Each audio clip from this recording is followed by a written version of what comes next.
buenas tardes, soy Alex Rojas, estamos en el programa Diálogo Libre, ahora abordando un tema que es por demás importante y es que el más grande ministerio y la mayor cantidad de presupuesto está destinado a un solo tema en Guatemala y es la educación. Sin embargo, hay retos, hay oportunidades y hay mucho que analizar, sobre todo ahorita en octubre que estamos finalizando un ciclo escolar, el ciclo escolar 2016, haciendo un recuento de todos los problemas que se han enfrentado, además las soluciones que plantean las propias autoridades y las oportunidades de mejoras que hay para que el próximo año pues pudiera, como todos queremos y a todos nos beneficia, ser mejores. De inmediato tenemos un grupo de invitados bastante bien elegido y empiezo con mi extrema derecha más lejana, el ministro de Educación, Óscar Hugo López, bienvenido. Gracias, a Prensa Libre. A la par de él está Rodrigo Hernández, que es parte del Sindicato de Trabajadores de Educación de Guatemala, secretario de organizaciones. Sí, exactamente, mucho gusto. Y Gabriel Viguria, que él está representando a Empresarios por la Educación, experto en temas educativos y que conoce muy de cerca también los problemas y retos que tiene en este país el tema de la educación. Bienvenidos a los tres. Vamos a comenzar en esos 30 minutos a hablar y poder explicar los problemas que hay en el sistema educativo y cómo se puede, y a partir de reconocerlos, poder cambiarlos, modificarlos, y queremos todos que cambien. Hablemos sobre los 180 polémicos días de clase, y digo polémicos porque son los mínimos que se van convirtiendo muchas veces en el máximo, y la queja que resuena es de que nunca se cumplen, que cada establecimiento hace lo que quiere en cuestión de cuándo son permisos, cuándo dar descansos. Pero vamos a ver, empecemos con Gabriel. ¿Por qué 180 días? El número es un antojadizo de esto. ¿Por qué 180 días como mínimo deberían de ser efectivos de clases? No, 180 días, empezamos con eso porque es lo que dicta la ley. Entonces, de ahí partimos, 180 días de clase. Hay países que tienen más días de clase, pero en Guatemala la ley dicta que como mínimo se tienen que impartir 180 días de clase efectivos. Entonces, de ahí partimos, en nuestro caso, por ejemplo, como Empresarios por la Educación, velando que por lo menos, bueno, tratemos de que se cumplan esos días efectivos de clase, que es el derecho, ¿verdad?, de nuestros jóvenes, el poder atender a la escuela y poder tener acceso a la educación. Lo que hemos visto es, por un sinnúmero de razones, ¿verdad?, no se van cumpliendo, algunas factores humanos, algunos factores del clima, tormentas, etcétera, ¿verdad? Hay una serie de factores que históricamente han afectado que cuesta llegarle a ese número de clases, y lo que vemos es velando por la calidad educativa, velando por cómo vamos logrando que nuestros jóvenes vayan mejorando. Esto es solo un factor, ¿verdad? Pero es un factor mínimo, por lo menos, en el que nos podemos poner de acuerdo, creo yo, que deberíamos poder cumplir, ¿verdad? Y después entran otros factores en el tema de calidad educativa. Dentro de Empresarios por la Educación levantamos una plataforma ahora para tratar de monitorear estos 180 días de clases, para hacerlo fácil que nos puedan ayudar a levantar reportes de diferentes partes del país, por lo menos para tener una validación de por dónde vamos en las diferentes regiones. Entonces tenemos voluntarios que se dedican a reportar si abrió la escuela, si no abrió, por qué razones, etcétera. Y eso es un poquito el tema de los 180 días de clase y cómo lo estamos viendo nosotros. Claro. Que me imagino que el ministerio también tiene un recuento de cómo se abren y cómo reciben esos 180 días de clase los niños, o al menos asisten. ¿Hay alguna forma de medir de que la asistencia no sea únicamente el pasar lista y que el niño esté en el aula, sino que realmente llevar la eficacia y la calidad mínimo en esos 180 días, que se puedan rendir y cumplir con lo que manda el CNB, el currículum?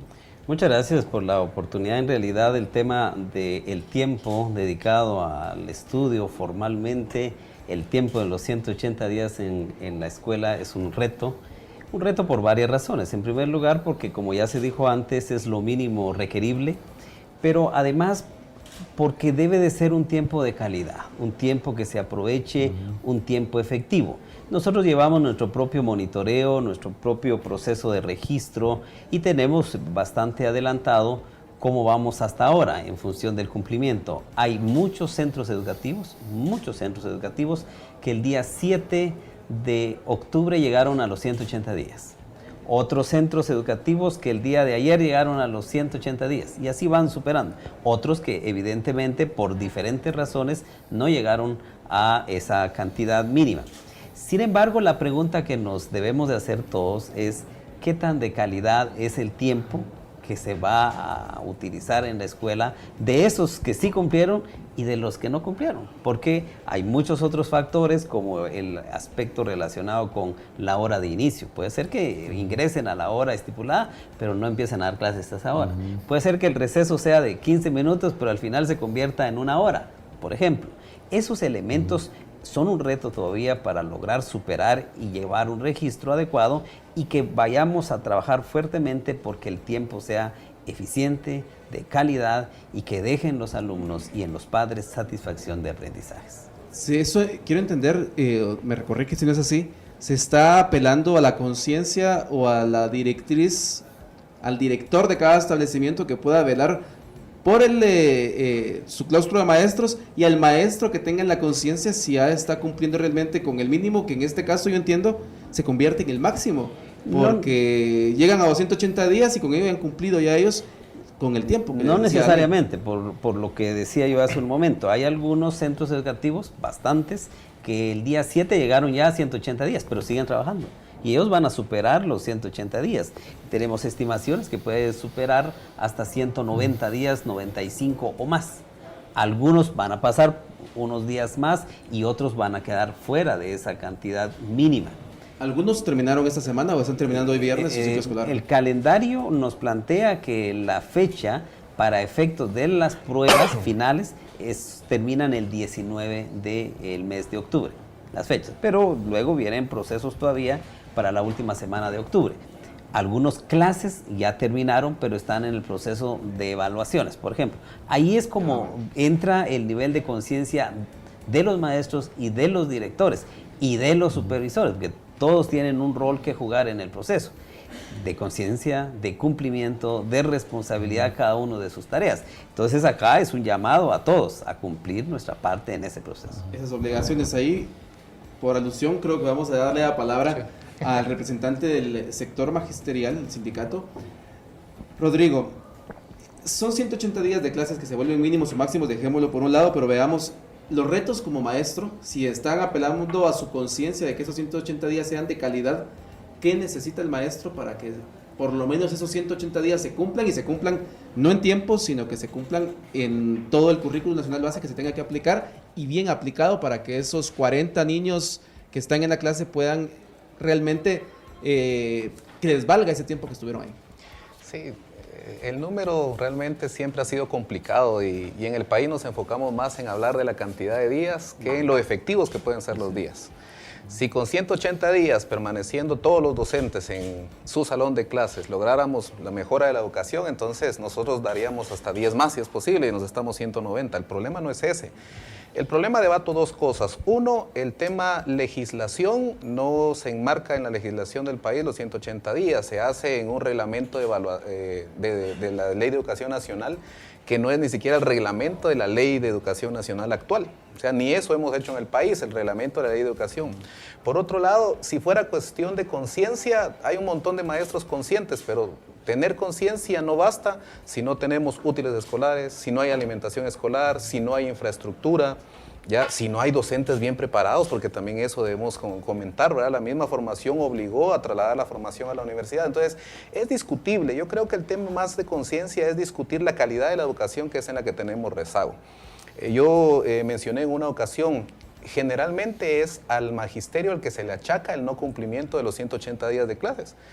Pero cuando nosotros vemos el mismo Ministerio de Educación, los convenios que tienen con otras instituciones, los viven sacando a cada rato para una capacitación de salud, para una capacitación de currículo, para una capacitación de la organización del desfile, para una capacitación. Entonces, si nosotros viéramos realmente quién saca más a los docentes de un salón de clases, un día de manifestación, un día de asamblea departamental o municipal resulta ser poco.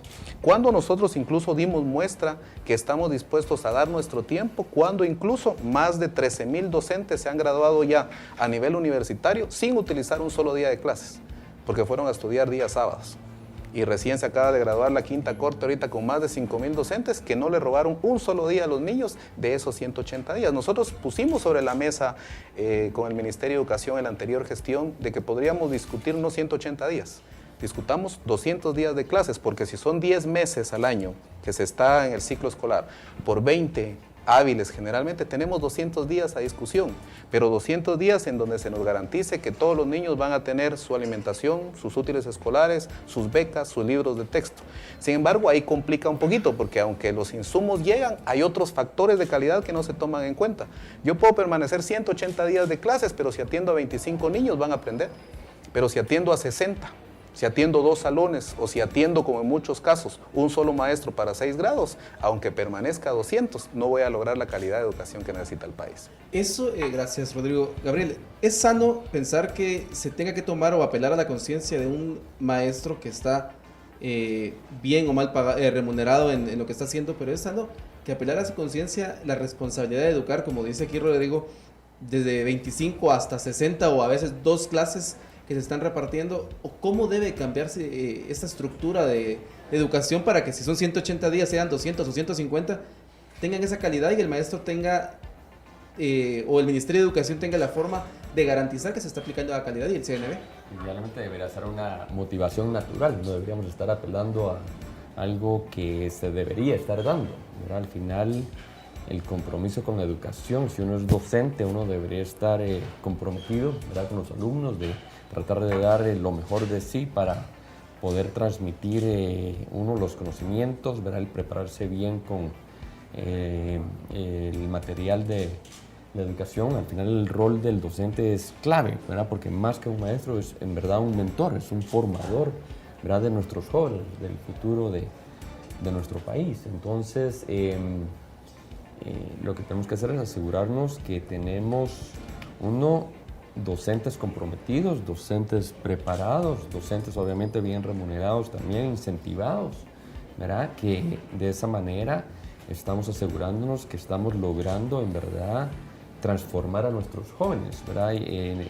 No es solo de pararme a dar una clase y a ver si se les quedó o no, ¿verdad? Un buen maestro se preocupa por ver si están entendiendo o no el material, lo hace alegre, lo hace dinámico, ¿verdad? Se preocupa porque en verdad se estén transmitiendo las competencias claves, ¿verdad?, de colaboración, trabajo en equipo, etcétera. Quiero interrumpir acá porque todo lo que dicen acá y lo que estamos hablando, la mayoría de comentarios que están a través de nuestra página de Facebook, donde se está transmitiendo en vivo esto, dicen lo contrario. Hay una percepción negativa y dicen, no, aquí hay gente que está asegurando que las clases en algunas escuelas de su sector finalizaron la semana pasada, de que los maestros poco trabajan o poco tienen muchos descansos, que toman muchas actividades no educativas. Por ejemplo, aquí está alguien diciendo de que se llevaron medio mes en actividades del día de actividades de septiembre por la celebración de la independencia.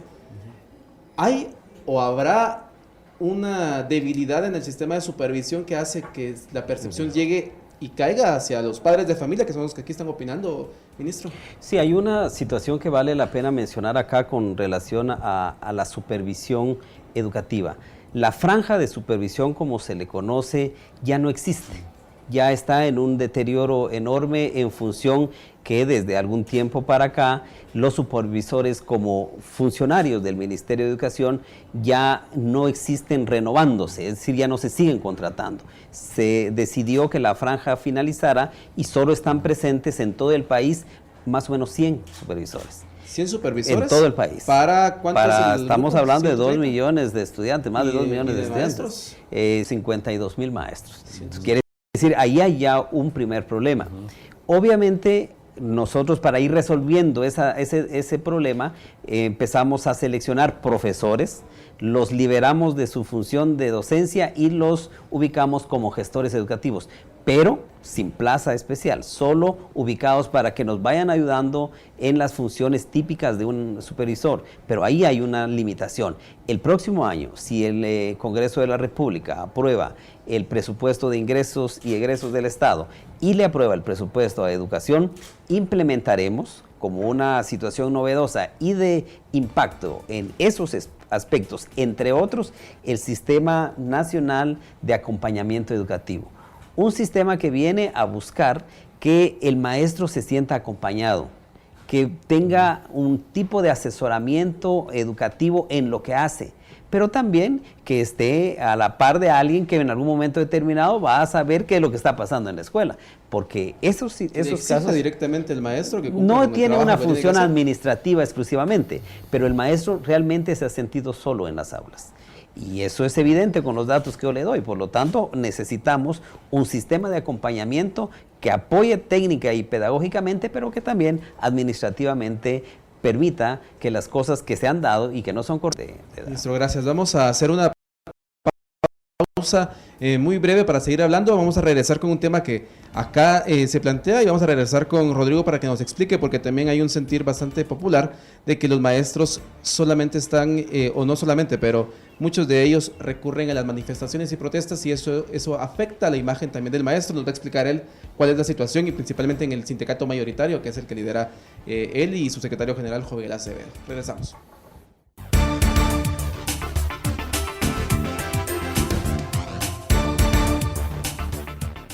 Si ignoras lo que sucede en el país, nunca serás libre. Pero si realmente quieres ser libre, lee, investiga, piensa, infórmate a la mañana, al mediodía. ¿O sientes que no es para ti? Entiende que ser libre no tiene edad ni condición social. Es por eso que soy prensa, soy libre. Prensa Libre, un periodismo que evoluciona.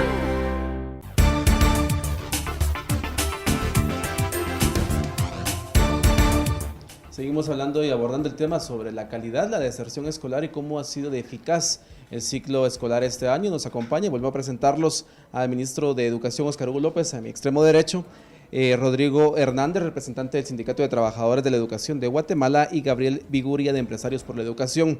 Nos quedamos tocando un tema que se ha venido, y a través de los comentarios de nuestra página de Facebook, en la transmisión que se está haciendo en vivo y en la página electrónica, hablan sobre que los maestros solamente manifestaciones, solamente la forma de buscar excusas para no trabajar, o buscando actividades para realizar y que no extra aulas y no sean las que sean dar clases. ¿Cuál es la situación real? Y que nadie está ajeno acá y todos hemos escuchado esos comentarios. Es un sentir popular.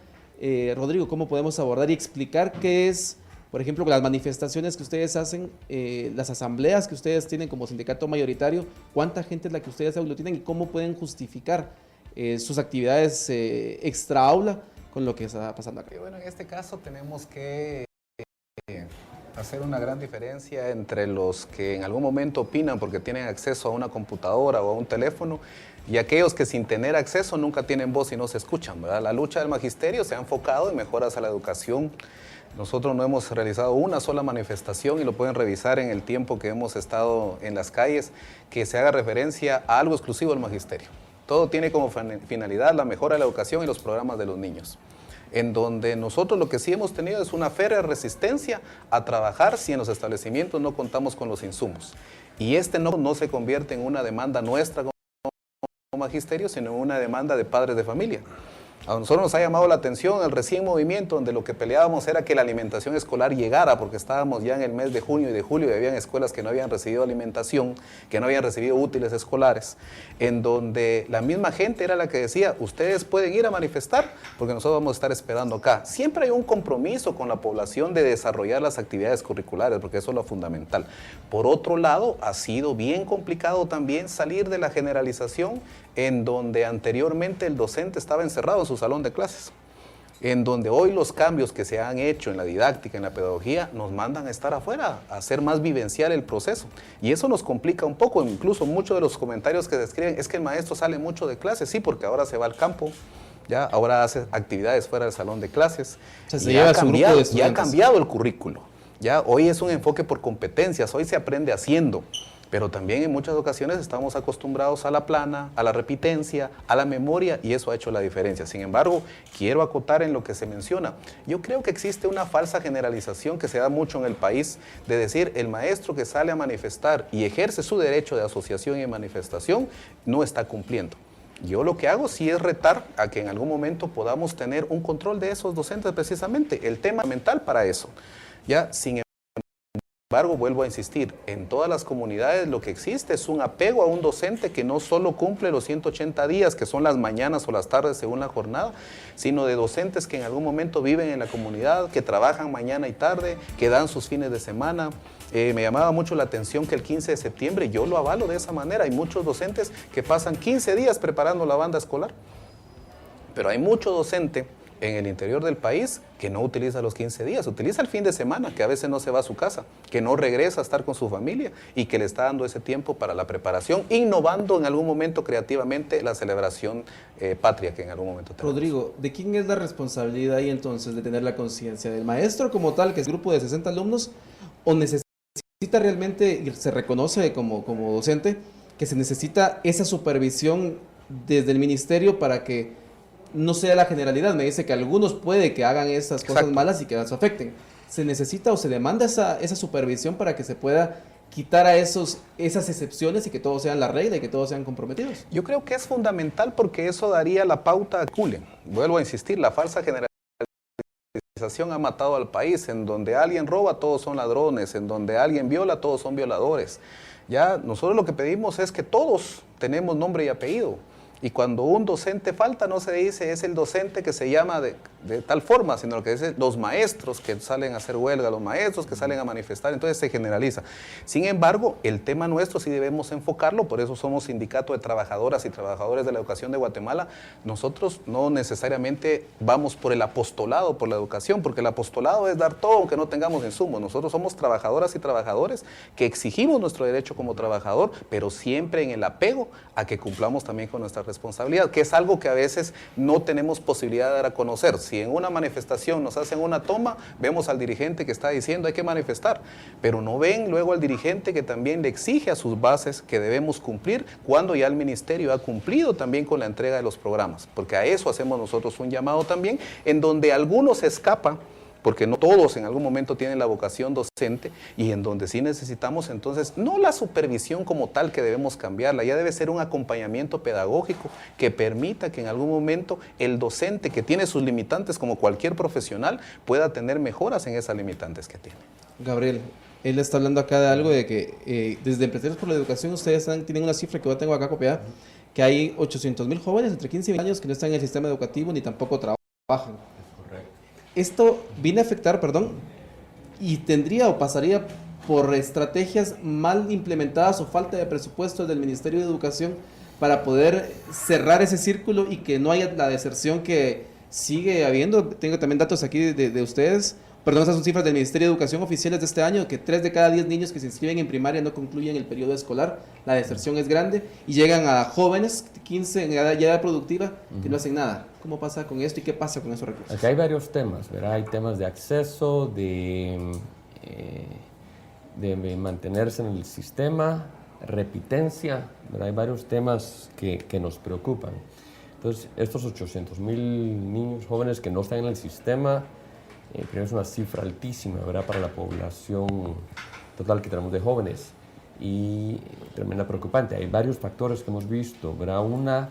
Siempre está un factor de acceso, ¿verdad? Cobertura, donde lo que vemos es alumnos que no tuvieron acceso a entrar a primaria, les cuesta y entonces se desencantan de la prueba que tienen de educación y abandonan. Es el que tuvo acceso, pero el que no tiene acceso simplemente no tiene cómo participar en el proceso educativo. De ahí tenemos jóvenes que se desencantan también de la experiencia porque no tienen maestros comprometidos, no están bien preparados, no llegaron los materiales a tiempo también, entonces la experiencia que están teniendo es una no positiva que también los conduce a abandonar.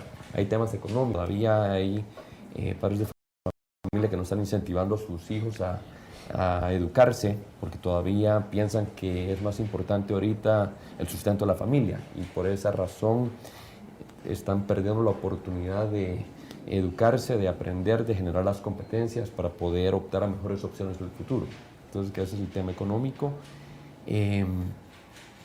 tema de violencia también nos afecta, ¿verdad? Estamos viendo el tema del acceso a las escuelas, que en algunos casos se está volviendo muy complejo ya, porque los amenazan, los extorsionan, los tratan de reclutar para maras, y entonces ya eso está forzando también el abandono en algunos casos. Entonces hay una serie de factores, pero las cifras para Guatemala son en verdad tremendamente preocupantes, ¿verdad? El considerar 800,000 niños que no están en el sistema. Segundo, solo 7 de cada 10 están logrando concluir la área, y si me permiten sumarle a eso, que esos que están logrando concluir la primaria lo estamos haciendo con un nivel tremendamente bajo, poco satisfactorio. Solo el 8% de los jóvenes pasan las pruebas de matemática, 24% las de lectura. Entonces, aunque podamos hablar de 180 días de clase, aunque podamos hablar de que la reforma, estamos fallando al final en la calidad educativa, en la preparación que le estamos dando a nuestros jóvenes.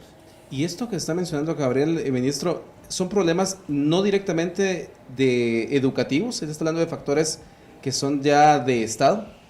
¿Cómo aborda el Ministerio de Educación que en los gabinetes de gobierno problemas de seguridad, problemas económicos, la poca inversión todavía, o la capacidad de inversión de un Estado para dedicarle más tiempo? Entiendo, el 90% de su presupuesto se va en funcionamiento.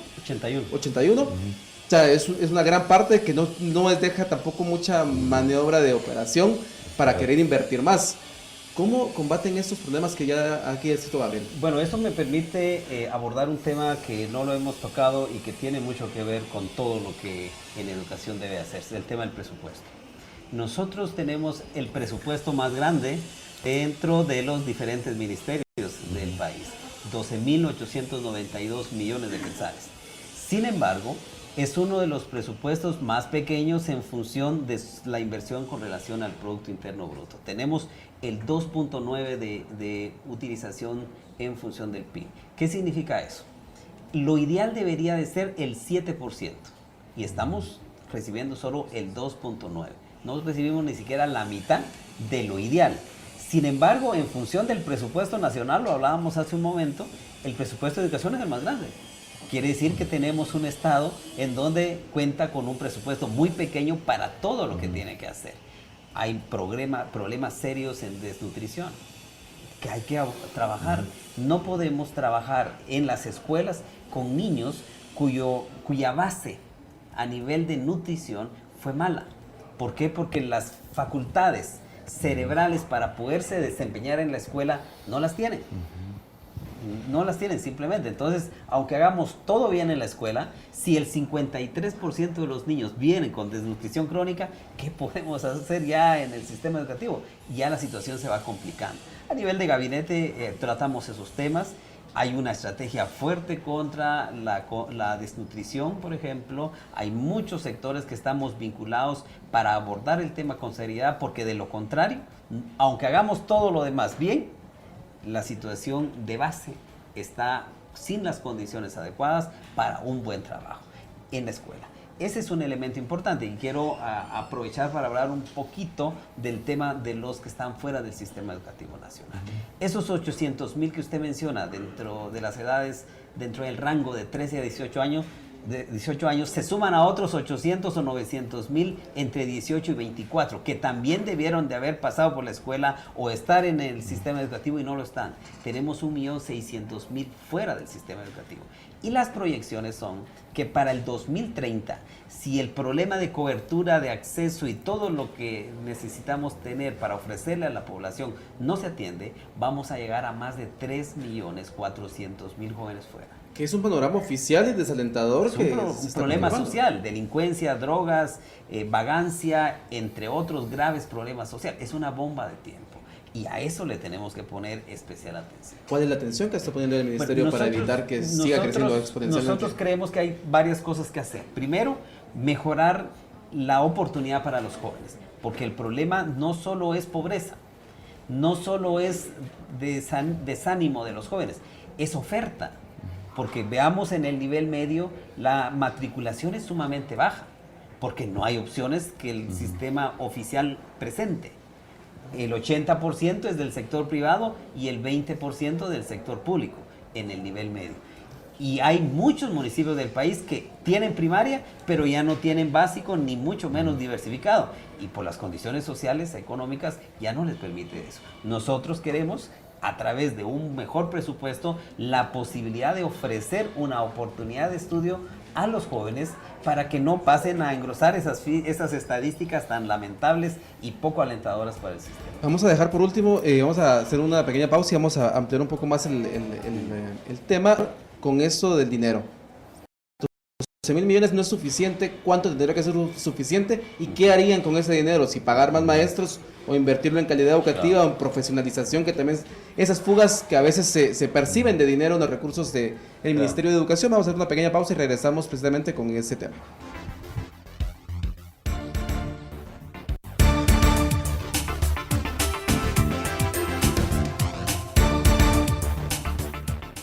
Si ignoras lo que sucede en el país, nunca serás libre. Pero si realmente quieres ser libre, lee, investiga, piensa. Infórmate a la mañana, al mediodía, en el bus. Y si no has empezado o sientes que no es para ti, entiende que ser libre no tiene edad ni condición social. Es por eso que Soy Prensa, soy libre.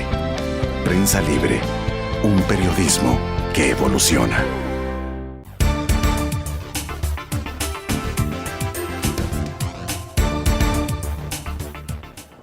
Regresamos, estamos hablando sobre el Ministerio de Educación, el ciclo escolar y cómo los factores han afectado o han beneficiado en algunos asuntos este 2016 para que el ciclo escolar esté ya llegando o alcanzando su fin.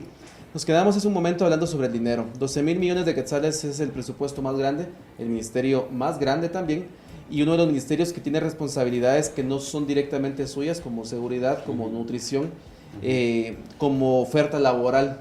Ministro, ¿cuánto necesitan ustedes como mínimo para ser eficazmente, para ser eficaces de convertir los deseos en realidades y que los números y que esos 1.6 millones de jóvenes no se conviertan en 3 millones como se dijo? ¿Qué se necesita y en dónde se invertiría eso en el Ministerio de Educación? Bueno, hay varios aspectos en los cuales tenemos que considerar recursos. Primero, si ahora estamos recibiendo el 2.9% con relación al PIB, deberíamos de llegar al 7%. Pero eso no lo vamos a poder hacer de forma inmediata.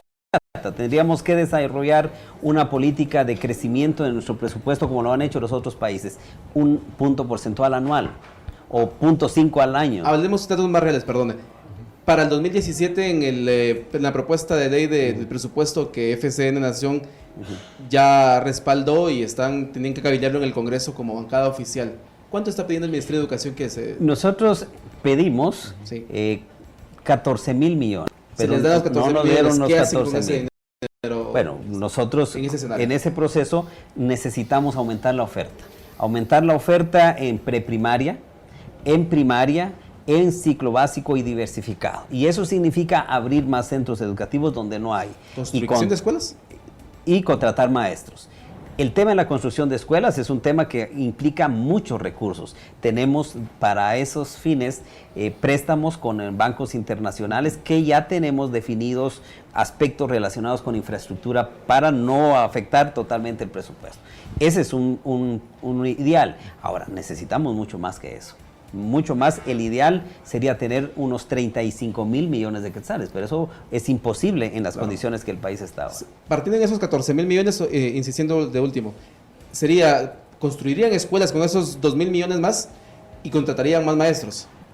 Abriríamos la oferta para los distintos niveles del sistema, construiríamos escuelas y contrataríamos maestros con todo lo que eso implica, programas de apoyo, materiales educativos para trabajar, como bien lo plantean ellos. Necesitan también los insumos necesarios y los programas de apoyo que permitan que el proceso se dé de la forma correcta. ¿Qué pasa en el lado docente, Rodrigo? Tiene los 14, en este escenario que estamos dibujando y que fuera el que el ministro dice sería no el ideal, pero el más cercano que tendría, con esos 14.000 millones, los docentes necesitan, la canasta básica va para arriba y todo, necesitan también mejores condiciones como trabajadores que son, más allá del apostolado que se dice tener. ¿Cuáles serían las exigencias y cómo teniendo 2.000 millones más? Bueno, pues en este caso yo en algún momento manifesté que cuando alguien preguntaba cuánto se necesita para educación, yo dije para educación nunca va a haber suficiente. Siempre vamos a tener déficit porque va creciendo la población, porque hay mayores demandas. Tenemos escuelas que no tienen computadoras, que no tienen señal de internet, que no tienen teléfono, que no tienen acceso a tecnología, que no tienen escritorios. Y si sumáramos uno a uno a todas las limitantes que tenemos, entonces el Ministerio de Educación se encontraría con que 2.000 millones de quetzales no representan más que seguir haciendo lo que hasta el momento hemos venido haciendo. O sea, cuando el ministro habla de que 14.000 millones de quetzales es una solución, es solo mantener lo que se tiene, en donde vamos a tener un quetzal con 12 centavos para lo que llamamos refacción escolar, en donde vamos a mantener 23 quetzales para los útiles escolares de todo un año, en donde vamos a tener el nivel medio sin útiles escolares, sin libros de texto.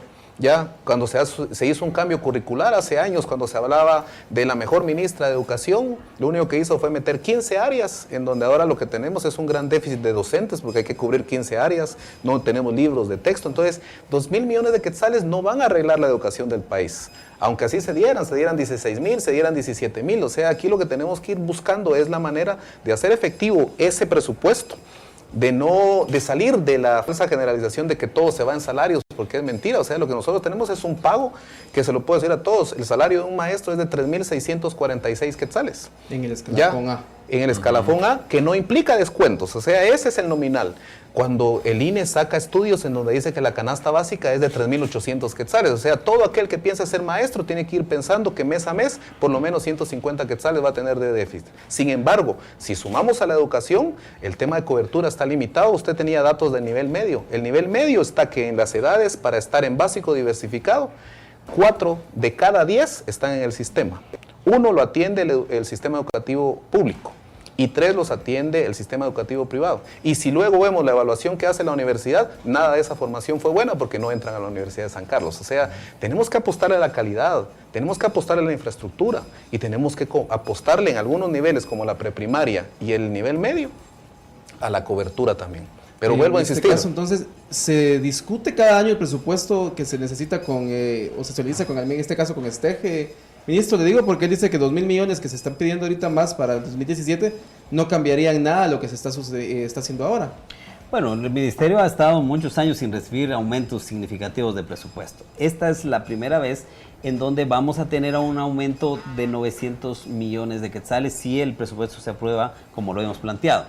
Ahí en esa primera aproximación de aumento tenemos algunos cambios importantes que sí tendrían algún impacto, como el sistema de acompañamiento, que ya empezaríamos con eso. Por ejemplo, que se está condicionado a tener más recursos. A tener estos recursos que ya van planteados en el presupuesto.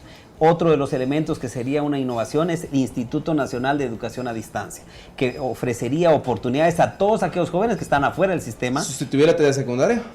¿Cómo? ¿Sustituir así la telesecundaria? Sigue en telesecundaria, pero el Instituto de Educación a Distancia ofrecería oportunidades alternativas, vía internet, vía autoformación, vía educación radial y vía educación televisiva, por ejemplo. Estas opciones son de bajo costo, pero no estarían tan enmarcadas y tan estructuradas en los ciclos rígidos a los cuales estamos acostumbrados dentro del sistema. Son oportunidades flexibles que les permitirían a los jóvenes que no pueden cumplir con horarios, con jornadas y todo lo que sabemos que implica la escuela, la oportunidad de no estar ocupando esa estadística, de estar fuera del sistema educativo. Gabriel, para cerrar, vamos a las ideas que han tomado los dos. Veamos cómo existe la solución o una vía que no pase por las limitantes de presupuesto, porque si se dan en el mejor de los casos 14.000, en el peor de los casos quedan con el mismo presupuesto, para poder no llevarnos a una perspectiva de que va a seguir todo igual. ¿Cuál sería un cambio que se podría recomendar y verlo desde ese punto de análisis? Excelente pregunta. Y mira, y como empresarios de educación, nuestro rol ha sido uno de buscar propuestas, ¿verdad? De ser propositivos. Lo que vemos es que el sistema necesita una reingeniería total, ¿verdad? Los problemas son los mismos, ¿verdad? Año tras año, gobierno tras gobierno, los retos son los mismos. No van a alcanzar nunca los recursos de la forma que lo estamos invirtiendo. Los rezagos siguen volviéndose cada vez peor. Tenemos una brecha digital que no se menciona. 17% de nuestros jóvenes tienen acceso al internet. Esa brecha sigue creciendo y se va creando una brecha entre el que tiene acceso y conocimiento contra el que no tiene acceso y sin conocimiento. Y entonces lo que necesitamos es pensar una reingeniería del sistema total, Para eso, justo con el ministro, tocamos ya el tema. Hay una propuesta que estamos evaluando, que es la de la promoción de una ley de conectividad digital, que lo que busca es básicamente aprovechar la licitación de las frecuencias del Estado, un activo que tiene el Estado, que no le está costando nada ahorita, y ese activo, a la hora de licitarlo el próximo año, que ya se habló que se va a licitar, que se condicione de tal manera que los fondos que se generen vayan directo a inversión en educación. ¿Qué buscamos con esto? Que se invierta en conectividad de todas las escuelas del país, que se invierta en el equipamiento, y que se invierta en los contenidos. ¿Verdad? Ahorita estamos peleando si se va a poder entregar libros o no, cómo se imprimen. Aquí los contenidos digitales van directo a todas las escuelas de un solo, y finalmente la capacitación docente, que es tan importante. Pero lo que tenemos que entender es, estamos promoviendo todavía un modelo de educación del siglo XX para el siglo XXI. Las competencias que estamos enseñando hoy ya no son las relevantes para el siglo XXI. No estamos formando a los jóvenes en verdad para tener éxito en el siglo XXI, donde las capacitaciones ahora son las socioemocionales, donde es el trabajo en equipo, donde es competencias analíticas, habilidad de búsqueda de contenidos, contacto con el mundo, ¿verdad?, a través de la tecnología, y seguimos con el mismo modelo. Entonces ahí tenemos una propuesta concreta, ¿verdad?, que aprovecha recursos del Estado para generar recursos enfocados en el desarrollo de nuestra educación, de las competencias que necesitamos para el siglo XXI. Gracias, Gabriel. Vamos a terminar este tema muy interesante, y las posiciones de cada uno y las perspectivas que veo que han sido diferentes, y cada uno desde su punto de vista. Entre los comentarios que hemos tenido acompañándonos acá, nos dan, y finalizamos con esto, que hay gente, aquí hay un ejemplo que está diciendo alguien, que en una escuela el maestro juega cartas con sus alumnos adentro del aula, en otro que les compran licor a cambio de que les hagan ganar algún curso. Esas son denunciar estas, y hay de haber un sinfín de denuncias mayores o menores, de gente que no está de acuerdo con la forma que el maestro de la comunidad está dando las clases, o la forma en que está relacionando la convivencia con los estudiantes, por llamarlo de alguna manera, porque son denuncias anónimas. ¿Cómo pueden canalizar todo esto y llegar esto a una supervisión, y que si es algo malo se pueda corregir? Bueno, es lamentable ese tipo de situaciones. No todos los maestros las realizan. Estamos totalmente claros que no debemos de generalizar. Hay buenos maestros, hay maestros que son ejemplo para su desarrollo, para el desarrollo de las comunidades, y eso no estamos pues en ningún momento desconociendo. Cuando hayan denuncias ante situaciones como las que se están mencionando, nosotros tenemos un teléfono directo que es el 1503, a donde pueden llegar cualquier tipo de denuncias, y nosotros ya le damos el seguimiento a donde corresponda. Pero también tenemos otro programa que se denomina Cuéntale al Mineduc, en donde hemos definido, dependiendo de los casos, por ejemplo, si hay negociación de plazas, al teléfono 50031212, si hay tema de extorsiones, por ejemplo, problema de extorsiones, al 50031213, si hay problemas de acoso, discriminación, entre otros, de tipo sexual, 50031214, si hay problemas de anomalías en programas diversos del Ministerio de Educación, al 40410204. Estos teléfonos están ubicados también a través de diversos medios en las mismas direcciones departamentales. La persona puede llegar ahí para no dar su nombre. Ahí hay anuncios públicos de cuál es la forma y la identificación de los teléfonos correspondientes para que las personas presenten su denuncia. Estamos totalmente interesados en que la población se manifieste, que nos diga qué es lo que está pasando, y nosotros actuaremos seguramente para resolverlo. Y esperemos de que los 100 supervisores puedan convertirse en más, para que puedan también tomar el control también de esos docentes que no tienen todavía esa conciencia para poder cumplir de calidad por lo menos los 180 días de clases. Llegamos al final. Muchas gracias, señor ministro, al representante del Sindicato de Trabajadores de la Educación, y a Gabriel Viguria, que también es experto en temas educativos y trabaja para Empresarios por la Educación. Muchas gracias por sus opiniones, y a ustedes por participar y estar acá siempre en sintonía y conectados de Prensa Libre. Mañana en la edición impresa vamos a tener un resumen y a detalles sobre otros problemas que se han visto durante la semana en problemas educativos, y hoy que se hizo un recorrido también en los establecimientos. Muchas gracias. Buenas tardes. Muchas gracias.